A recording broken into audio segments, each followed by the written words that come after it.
Children waiting for the day they feel good. Happy birthday, happy birthday. Wanna feel the way that every child should. Sit and listen, sit and listen.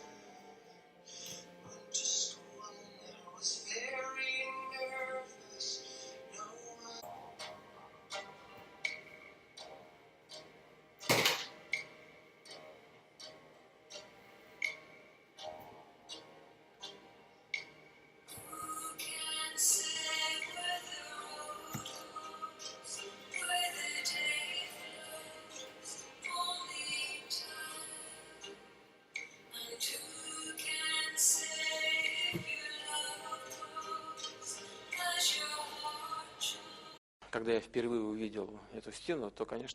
When I first saw this wall, it surely made an impression on me. What impression? One of unnaturalness and the unreality of what I saw. The history of mankind knows lots of different protective and demarcation lines and construction. One of the most famous is the Great Wall of China. As far as I know, it's the only man-made construction seen from space. But it's been standing for centuries. Why? Because it protected the whole nation. But the Berlin Wall divided the nation, and certainly it was unnatural.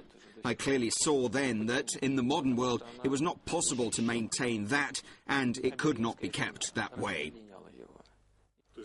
Did you think, during the fall of the wall, this is it? It's the end of the GDR? More yes than no. It surely depended on the Germans themselves. You may know that many people considered it to be more beneficial, I would like to use that word, for East Germany to search for some other means of cooperation with West Germany. It was obvious for me that the decision would be made only for direct unification. The Soviet Union didn't establish its mission to partition Germany. Even in Stalin's time, there was no such goal. Soviet diplomacy never had a purpose to divide Germany. Even more, it stated that Germany would be a democratic, unified state, though demilitarized. By the way, this is how it happened in Austria.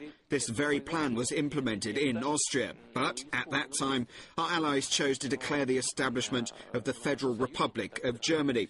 And then those progresses began, which resulted in partition.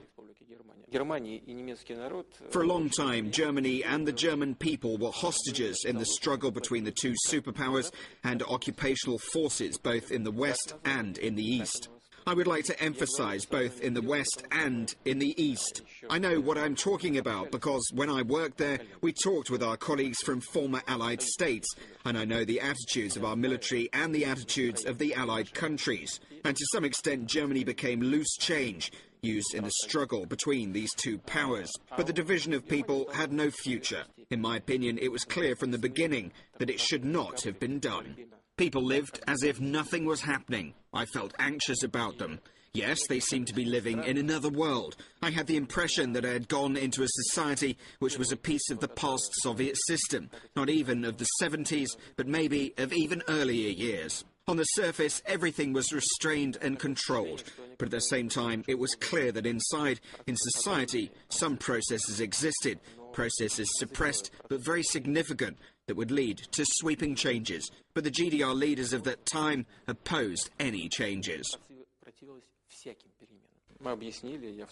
We explained, and I also explained, that the building belonged to the Soviet army, that according to certain agreements we had the right to be there, that we worked there, and for some time later, the people went away. When you became the leader of the state and got access to detailed information, what conclusions did you come to? Was everything done to protect the interests and rights of our friends in the GDR and the interests of our country? This question is not simple. We are always wise after the event. I won't say what I would have done if I had to make decisions then. The events that happened were destined to happen. I'm absolutely sure that the division of Germany had no future, it had no perspective. As for the protection of our interests during the reunification of Germany, something possibly could have been done another way. But I think that, during these processes, the main goal was achieved, that new relations between Russia and Germany reached a new level as they obtained confidence and gratitude, which constitute one of the main cornerstones of our relationships in supporting our relationships today.